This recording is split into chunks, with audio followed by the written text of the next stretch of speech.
Stalking the Red Bear is a true story about the U.S. Navy's covert submarine espionage operations against the Soviet Union.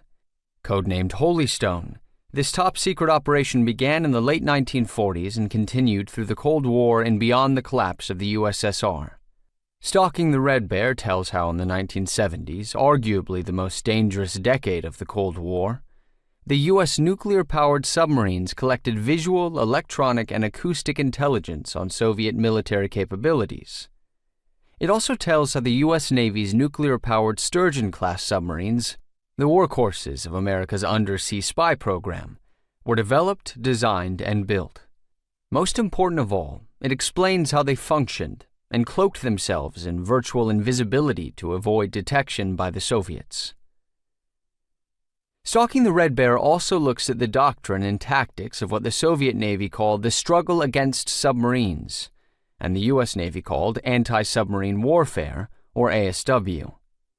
Indeed, it was a struggle, as the Soviets for decades lagged far behind the United States in submarine and sonar technologies.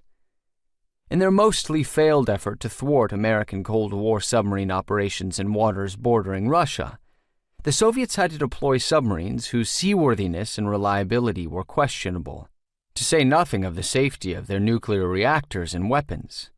Stalking the Red Bear also examines other issues related to Holystone, such as the training U.S. and Soviet submariners underwent during the mid-Cold War period, submarine weapons and tactics, and the effects of long deployments on submariners and their families. To place Holystone in its historical context, there's a brief look at some of the clandestine U.S. and Axis submarine missions that were carried out during World War II. As for Holystone, during the Cold War, very few individuals outside the intelligence and submarine communities knew anything at all about it, with good reason.